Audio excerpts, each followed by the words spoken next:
Hello, and welcome to the Dragon Fruit Podcast, a podcast where we reflect on the history of trans and queer Asian and Pacific Islander organizing, get into some juicy conversations about love and connection, and reclaim space for our own stories. This episode is produced by the amazing volunteers of API Equality Northern California, also known as APINC, a grassroots organization that builds trans and queer Asian and Pacific Islander power to amplify our voices and increase the visibility of our communities.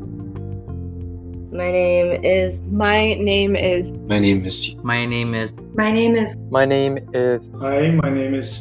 name is Madhvi Trivedi Pathak. My pronouns are they, them. I'm an emotional support puppy for the revolution who's committed to providing access to mental health care to trans and queer Black, Indigenous people of color.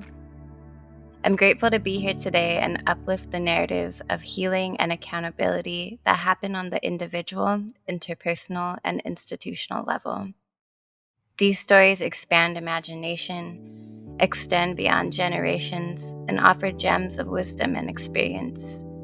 I hope you're able to take the lessons that resonate with you. In this episode, we'll be exploring how our community navigates healing and accountability.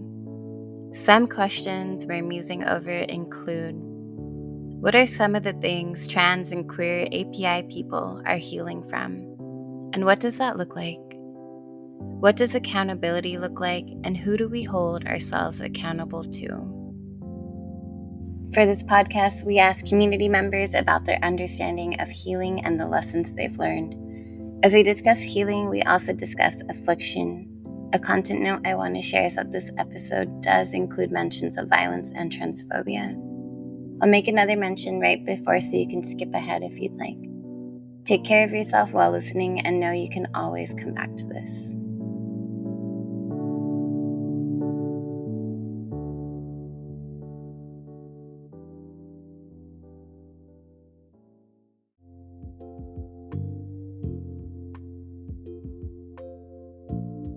Whenever we endure harm or share our stories around healing, there is an underlying conversation going on about our pain and how it impacts our day-to-day lives, how we feel it, how it affects us, how it shapes our interactions with each other.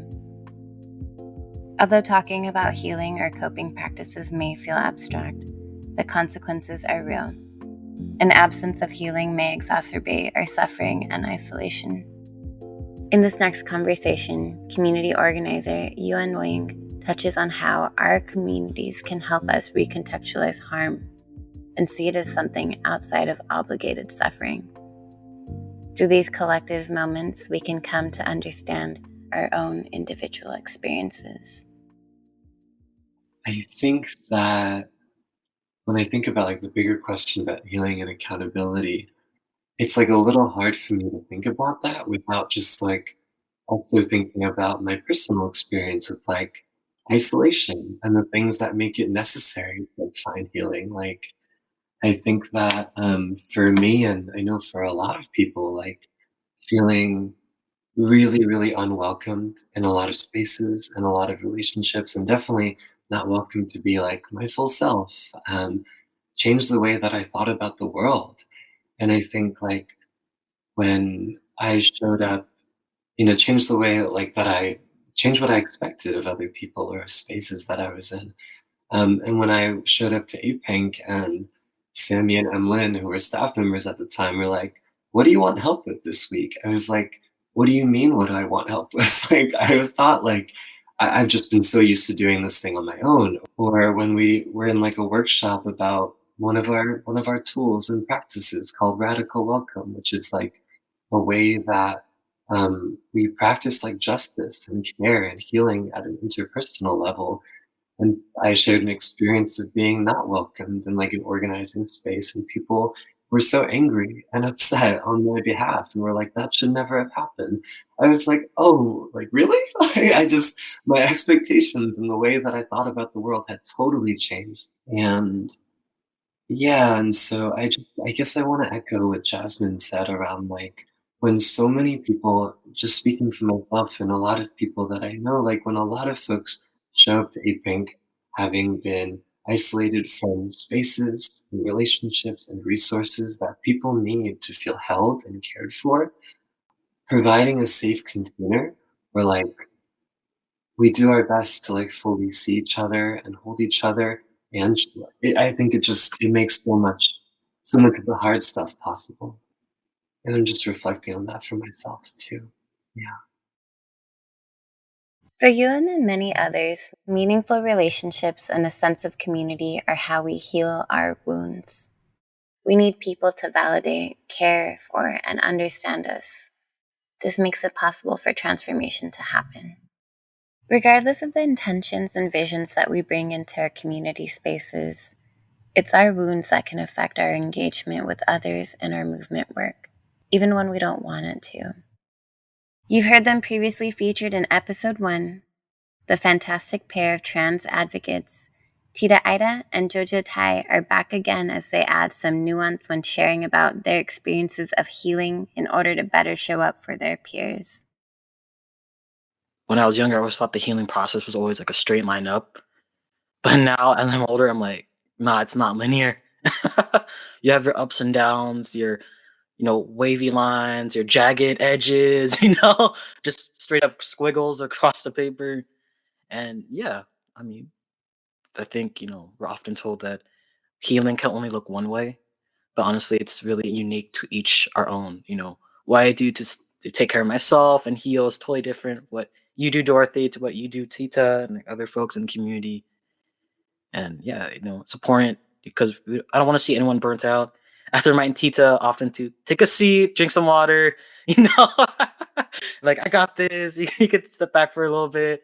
I know you really want to work on this. I know you see your passion, but we can't lose you just yet. It's a good thing that again, for me, when I was starting out doing this work, I was just basically shooting blanks in a dark room. I mean, I was getting myself involved here, there, everywhere, and to a point where I was already doing so much damage to myself that I'm not being productive. I'm not contributing anymore because I can't stay focused. I can't stay in one place, or I can't concentrate on a goal or something. So, and that's one of my if ever I would have a legacy that I want to leave, is that I was able to impart my learned lessons, from being an activist, being a leader, and being a leader. There's a lot. I mean, at one point, I never liked the idea of being called a leader, but because there's a lot of expectations when you are looked at as a leader. And one thing that I want to make sure is that when folks get into any leadership roles or trying to make a difference, is that they always have to just self care, and then at the same time, help learn how uh, to appreciate challenges. Learn how to appreciate them, and how can you take care of yourself at the same time. And it's so important nowadays, because things were simpler before versus now, where it's really coming from left and right and everywhere underneath from the top. And it's how can you manage this? And healing is a very important process to be able to just, I mean, my healing before was I would go into my room, unplug everything, and just be quiet and stay in the dark. That was my healing. Like, I need to be sheltered and everything. But now there's different kinds of how I can heal myself whenever I feel very battered and I feel very, very spent. Like, I have great support now with youth. I mean, Sammy, oh my God, heaven sent. Sammy is amazing. Um, and the folks that I met at Pink, I mean, that is very healing for me. That is just so very healing for me, knowing that there are folks who can continue this work, who understands the situation, who's willing to learn about the history of why we're here right now, because that's so important to connect that. Tita brings light to the dual roles that organizers often have to play. Organizers heal others while trying to heal themselves. Healing and accountability require courage, and it is a challenging feat. There are many barriers, such as how we talk about conflict, how healing is different for everyone, and how much harm affects us. To reflect on what can happen when this harm enters our organizing spaces, we brought together current A-Pink community organizer Jasmine Hu and prior A-Pink community organizer Vanessa Ko. Yeah, I guess I always think of A-Pink as a very healing space. I think it's like sort of this soft place for people to land. You know, I don't know. It's like a place with open arms for like, especially young queer and trans folks. You know, I think we'll talk a little bit about this later, but I've been thinking about why it's so jarring sometimes to think about a space that has so much healing that's happened, but also that a space where harm can happen. You know, and how do we navigate the complexity of that? That's something that can be so meaningful and inspiring, and you know, sort of like helping people to grow. Can also be this place where there's like harm happens, or I don't know that harm happens, but like where we have to hold. We don't just get to say like this is a happy, joyful place where people come to like grow and be changed and are empowered and learn about themselves, but like also when we ask people to bring all of them, we're also asking them to bring their trauma and bring harm and their hurt. And that plays out in the way we are together. And I think I actually think every iteration of A-Pink is just people sort of like critically examining themselves and the world we live in and continuing to like respond to that. Like my sense of A-Pink is that the folks who work here, the volunteers, there's this commitment to not assuming that we're right and we know something. There's this like constant examination of what is the space that our community needs, you know? And I think that like, and obviously like I have an outside perspective of it, but watching from the outside, I just feel like folks have taken up that challenge over and over and over again, you know? And I think like, so when I think of healing, it's like, it's not linear and it's not easy and it's totally messy, but there is this commitment to one another, you know? And I like am inspired by that piece of A-Pink more than anything else. That's so sweet to hear you name that commitment to each other and to ourselves, I think, you know. For you, like you're sharing as like, you know, someone not as deeply involved right now with A-Pink, but in your time, like how did like messiness or self-examination come up for you? Yeah, like I have, right, lots of trauma.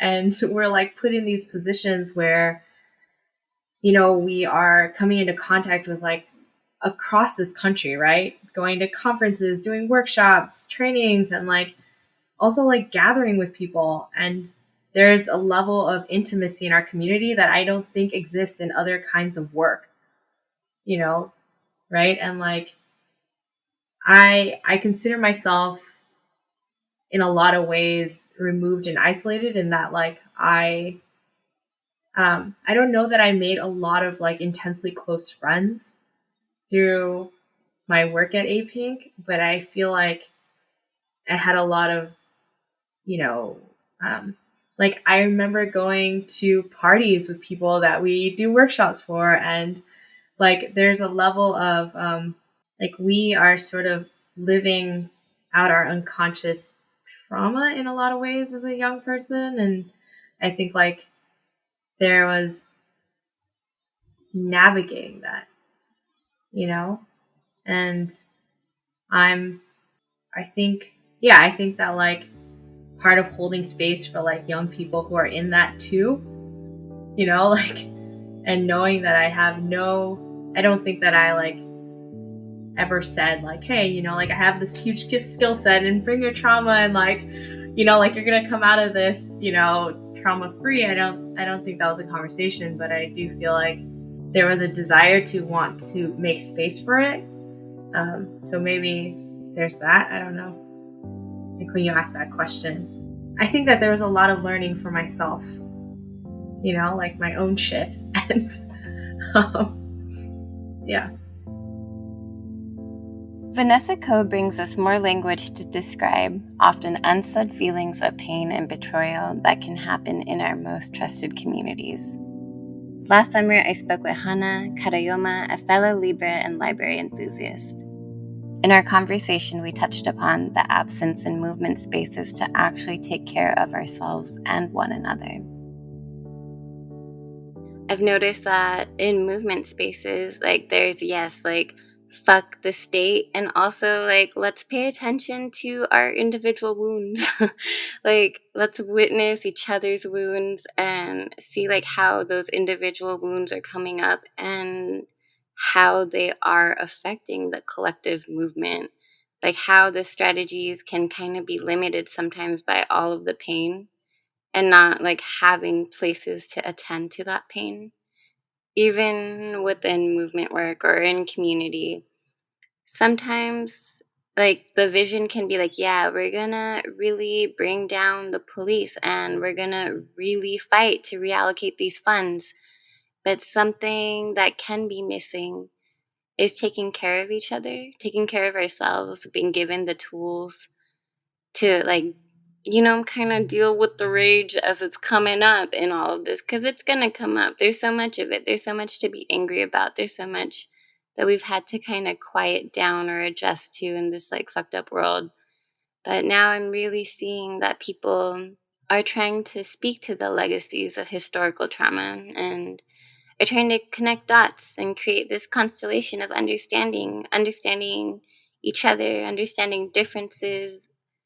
Really, I feel like ethnic studies, folks in third world liberation are doing the work of continuing to share the histories that get marginalized, missed out, not in the textbooks, not in any mainstream kind of way of witnessing a culture.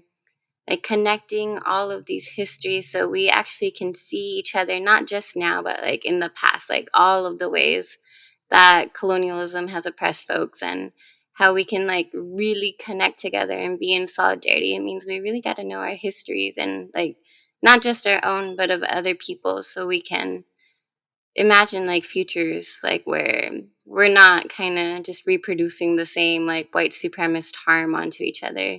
They're I think for myself, I can say that so much of white supremacy has clouded the way that I can connect to people, or my expectations, or my inability, like Hana, you said earlier, to ask for help.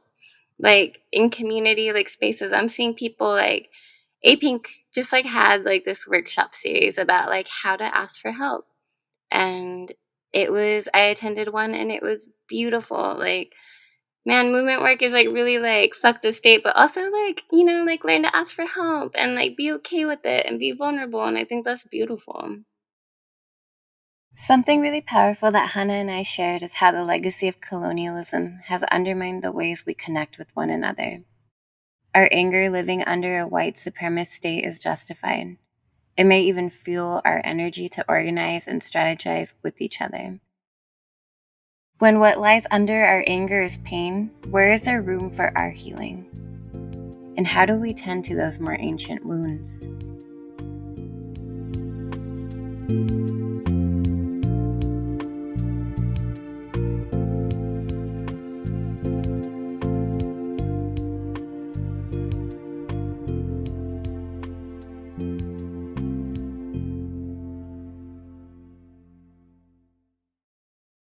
The work of taking care of ourselves is more complex than it seems. We can easily identify one-on-one therapy, journaling, and meditation as part of a self-care toolkit, but we noticed a common thread from the conversations we shared, and what you eventually learn in all organizing movements. Moments of transformation, trust, and healing are collective. If we are thinking about the relationship between healing and accountability, who might we hold ourselves accountable to? In this conversation, A-Pink director Sammy Ablaza Wills shares an experience of working through conflict without turning to punishment. Through their experience, we come to understand the necessity of some awkward moments that can arise when we work through our pain and confusion together. I think that the word accountability more and more has become kind of an abstraction, or it's become this idea that you just do it and like you are accountable once and then you like take accountability once for your harm and then like we're good, or like you take accountability and you still suck, like I don't know, whatever. And I think when we even set out to have accountability as one of our core practices, we had to take a real deep look at what is ungrounded accountability, what is over accountability, and then what is actual, real, grounded accountability that is sustainable and in community. And I think through that process, doing that process collectively allowed us to arrive at something that is not rooted in punitive ideology. It's also not rooted in some myth that everyone can do everything all the time. It's rooted in a grounded assessment that we are real people living hard lives sometimes, but at least we're doing so in community. And the actualities of implementing accountability and encouraging people to proactively have those conversations with one another is difficult. But I think as we've been able to practice it in A-Pink, it's also transformative. Like I will not forget the first time that I just told someone that they did something that I felt kind of hurt by, and they just apologized to me. Like it wasn't a big deal. It didn't last 2 weeks, it lasted like 2 hours, and then they apologized and I went, oh, thank you so much. And then we moved on, like I felt good, they understood, and we were able to do it in front of a lot of people. So they, like everyone had an understanding of what this kind of small disagreement was about. And I think that really impacts the way that I see accountability as a practice to root ourselves in as a community, and also as a practice to just continue trying because it's going to be messy. When Sammy shares the ways they've tried to push back against punitive practices when working through moments of accountability, these ideas collide in a familiar way between community and the self, between protection and vulnerability. And what we find through Sammy's experience is that the answer is to open up a dialogue and name our hurt. In the next conversation, we brought together an intergenerational group of writers and educators to discuss how they define healing and how they do it alone or with others. In this next clip, you'll hear the voices of Trinity, Ordona, Joshi, Surabi, and Ben de Guzman. Well, let me jump in just to make a short point about the fact that I use the term changing and healing interchangeably, because I find that it's a more useful way to recognize the different forms, because our changing requires oftentimes going back and taking care of things that weren't understood or resolved or need to be. And that requires change, whether that's first through consciousness or through spiritual practice. Yeah, I think I want to pull on the fact that we've been using the in process verb form, healing as in the middle of, as in still doing. I think for me, healing is always in process, and I think about it in relation to one another, to our bodies, to the earth, and I think for me, it has become more of a conscious process in recent years, which I really appreciate, in that I have become more reflective in terms of what is it that I wish to pursue, in relation with whom do I want to pursue that, or can I pursue that, and what sort of world can we build toward together? I'm thinking also about when I was a summer organizer at A-Pink, we would start a lot of our weekly check-ins with a reflection on what we were learning, unlearning, and relearning. And all three of those processes feel really intimately connected to healing and being able to change the frameworks by which you're living to find the right place for yourself? I feel like I'm holding on to kind of a more antiquated sense of healing. I kind of feel like I'm, healing is something as an advocate, I've always tried to make sure others are able to access, but like physician heal thyself has always been something that's been more difficult for me to come by, so I'm more than happy to help other people get the tools and resources that they need to change or heal for themselves. But I think it's probably, you know, uh, it's an unfinished agenda for myself. So I feel like now I'm hoping that in this kind of hyper aware time of, you know, um, the healing that needs to happen, like for our bodies, for our minds, for the earth, like it's unfortunately it's this pandemic, but I've been trying to commit to making these things more accessible to myself. So Well, Ben, I wouldn't say that your perspective is antiquated. I just think that the whole notion of healing or changing, however you want to think about it, requires identifying that which is amiss, whether you call that a wound, whether you call that's a misunderstanding, whether there's a kind of a tradition or a taboo that's in the way. But so it's interactive. It's not just doesn't take place just inside your mind by yourself, standing in nature, but rather yourself reflecting on your environment and sometimes with focus. And so the reason I bring this up is that for me, one of the while in the Bay Area, I actually spent a good 15, 20 years in my developing a teaching practice and a private spiritual practice focusing on healing from sexual abuse. And I did that because, there is a great deal of sexual abuse, particularly in the queer population and certainly people of color. And so the predominance of that kind of experience, my own experience being the case in which I felt impeded or blocked or unable to or disincentivized or whatever, all these to move forward.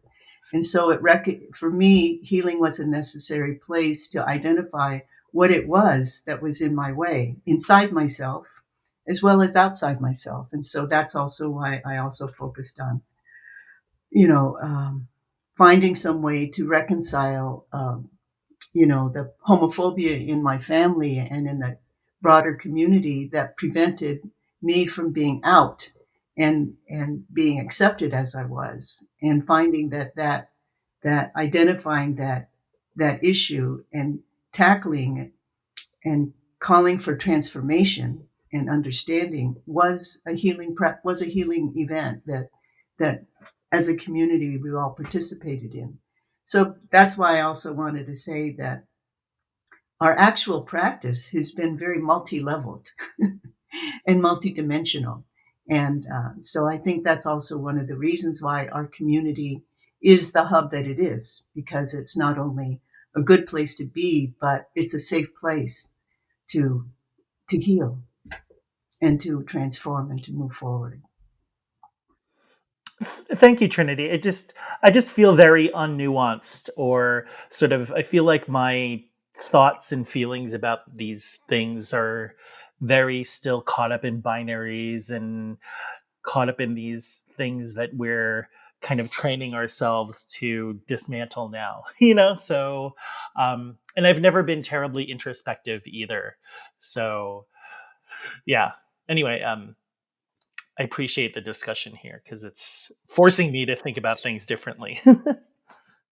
I feel like you're not being fully generous enough with yourself with that statement. I mean, categories and names are, as queer folks and trans folks know, especially are incomplete and oftentimes reductive, but they're also necessary in some ways. And so sometimes it is that we need the more complete or binary idea of healing, and in another context, maybe less so.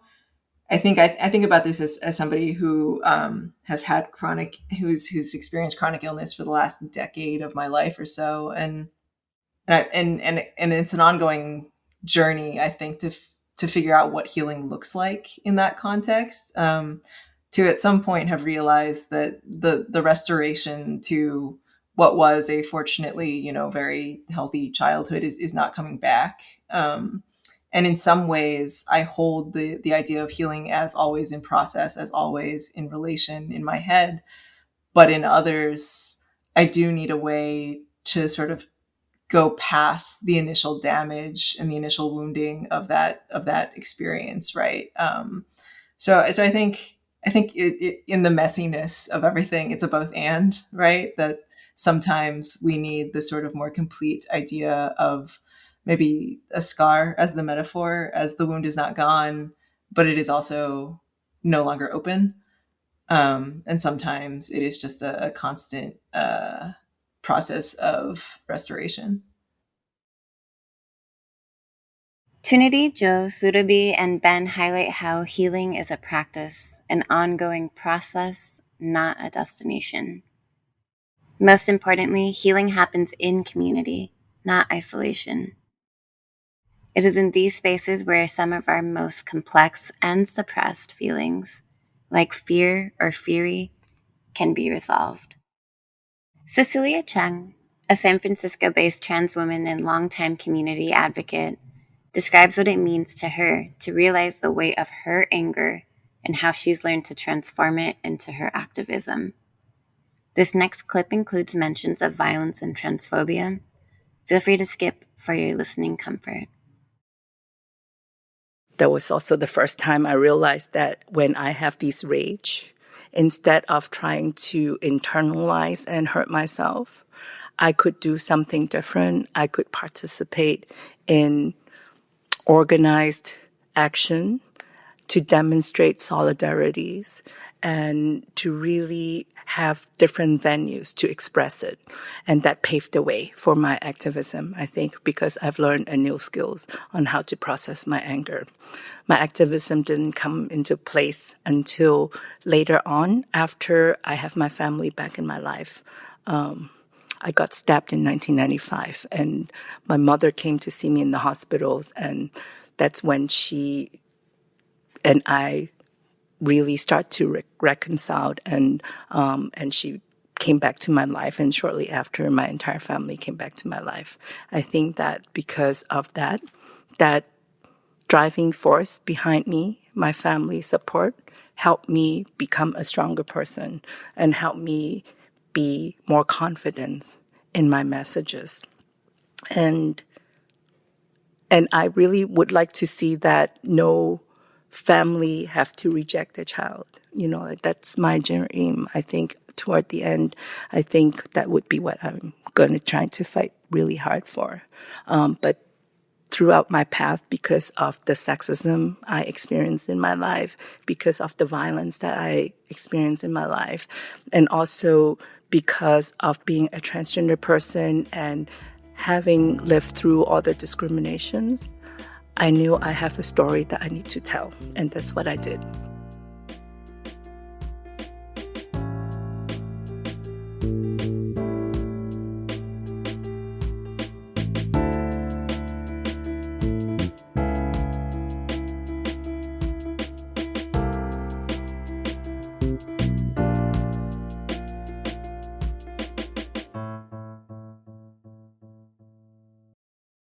As trans and queer API people, we know how powerful we can be as part of a collective.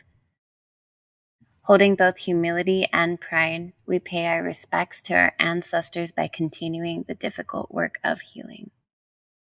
Community members Tracy Wynn and Mona Wong talk about parenting and experiencing a newfound urge to model accountability for the younger generation.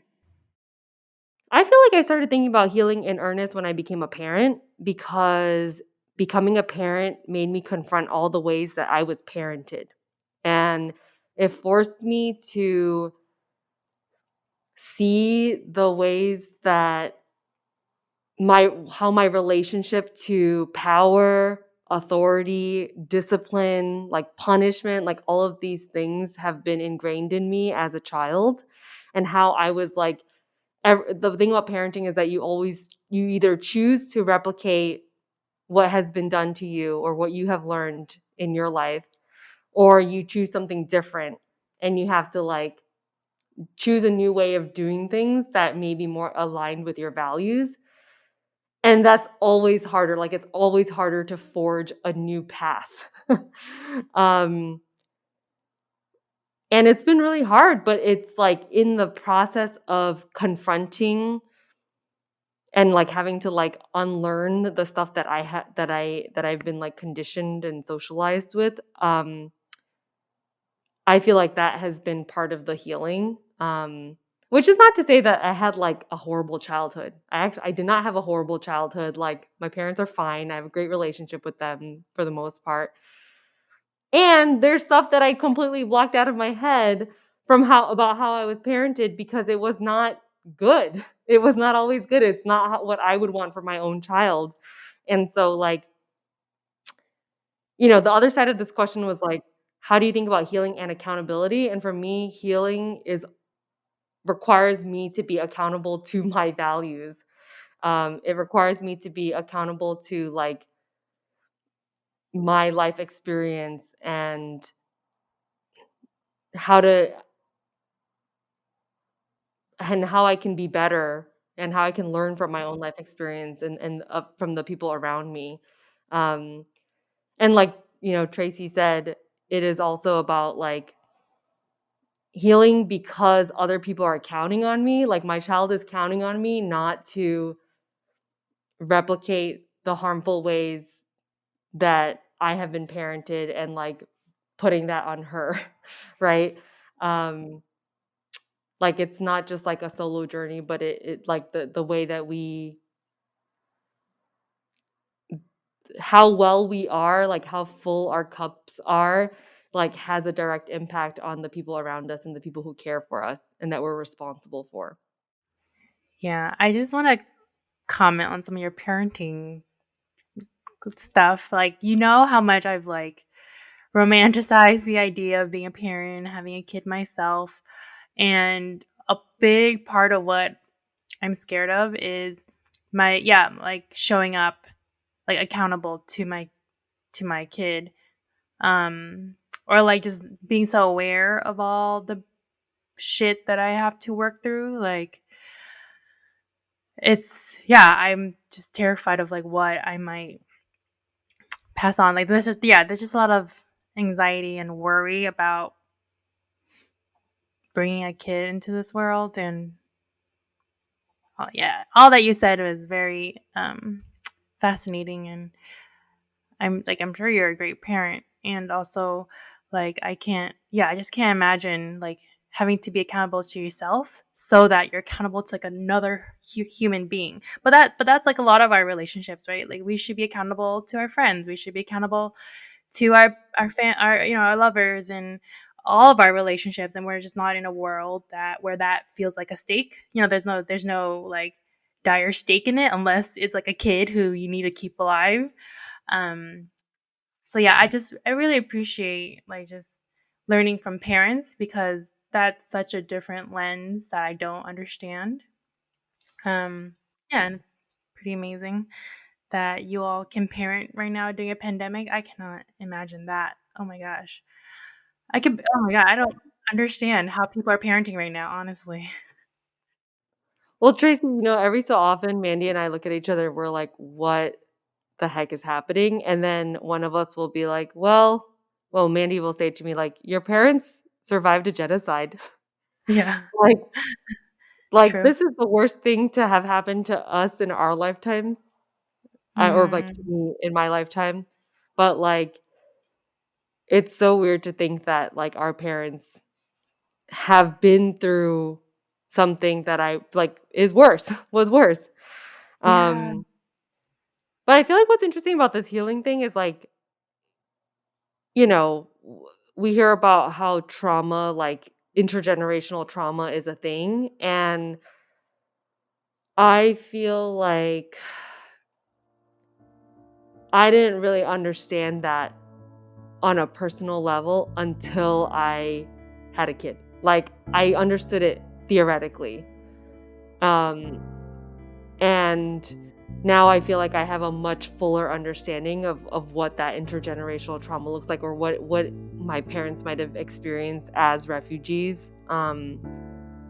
And like how that must have impacted how they showed up, for me and my sisters and other people in their lives. Tracy and Mona's exchange shows that when you work on healing inner wounds, the people close to you will feel the impact.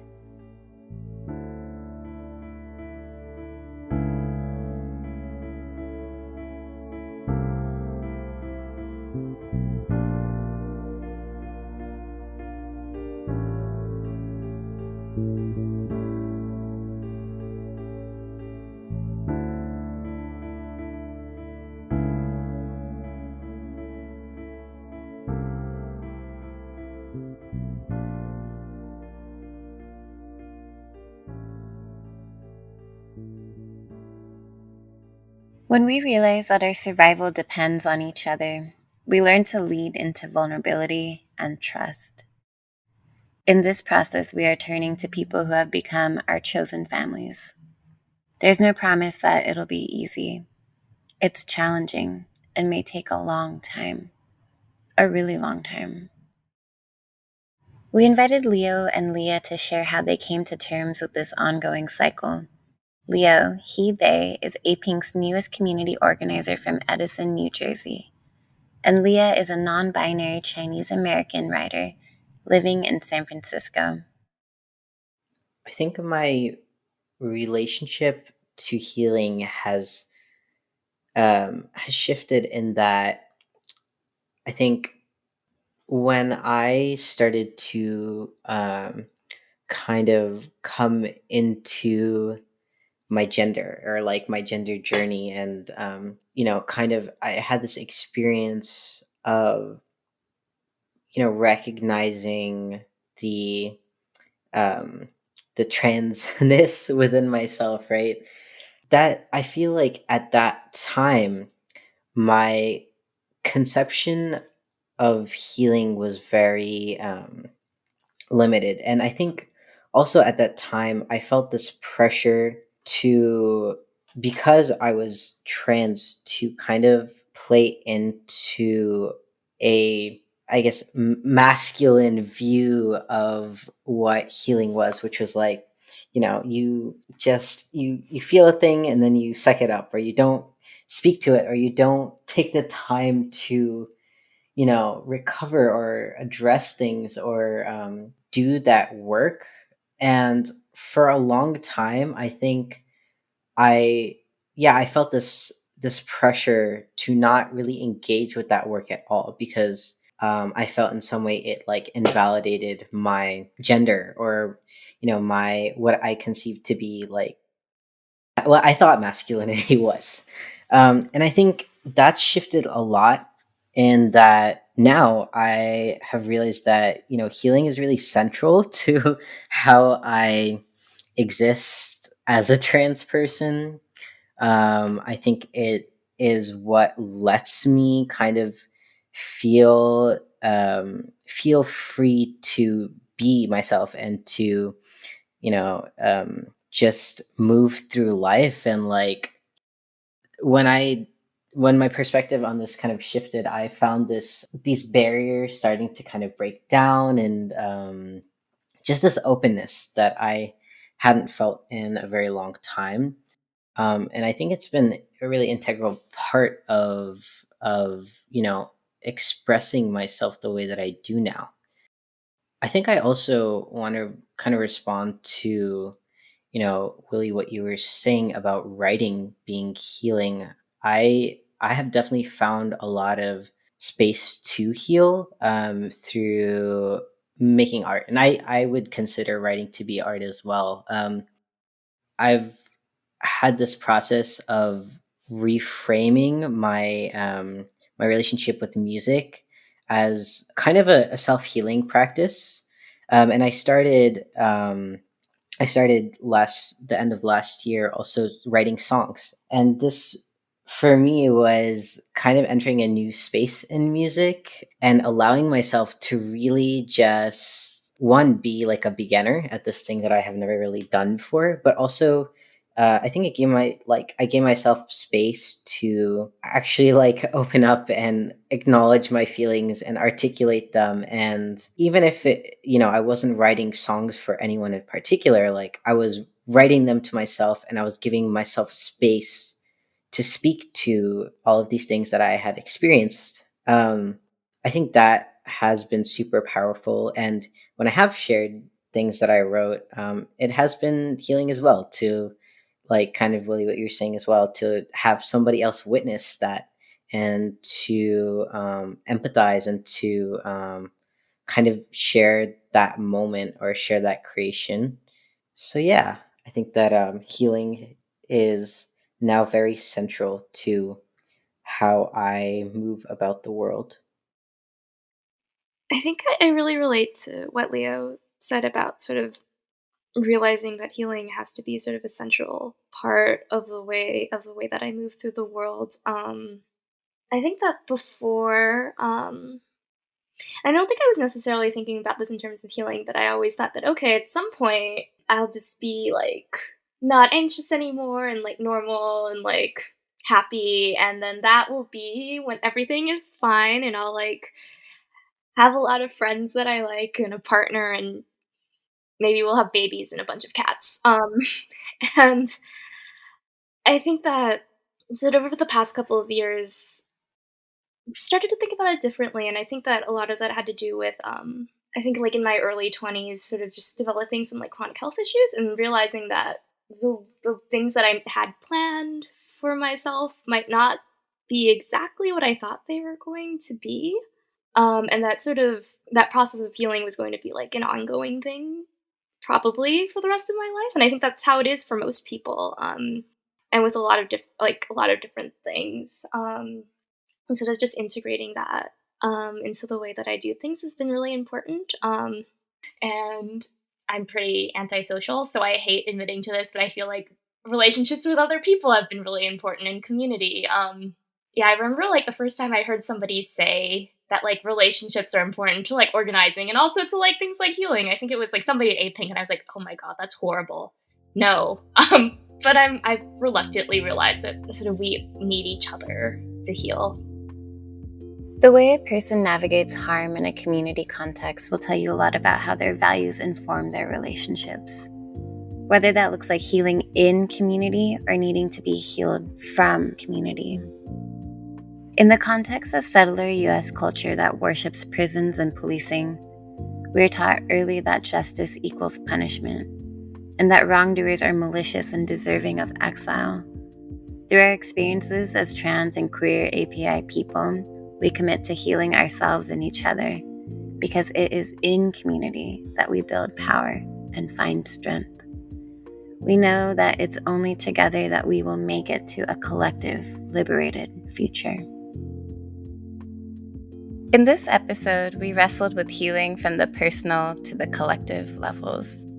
Although questions about healing and accountability can be difficult to answer, there are abundant opportunities for our QT API community to practice caring for ourselves and one another. Now, we want to leave you with some questions to think about. What does healing mean to you? What kind of accountability do you believe can help prevent harm? And what can you do to bring forth collective healing in your community? Thank you for listening to the Dragon Fruit podcast, and special thanks to storytellers who shared their stories and histories. This episode was made possible by our writers and editors Avery Nguyen, Chang Chan, Ankur Patel, Dorothy Tang, Ralph Lianyo Atanasio, and M. Lin. Special thanks to Jasmine Hu, Mioe, May, and Storycore. Our opening theme music was produced by Sax Religious. You can also find our podcast episodes on Spotify, Apple Podcasts, YouTube, and www.dragonfruit.com. apienc.org.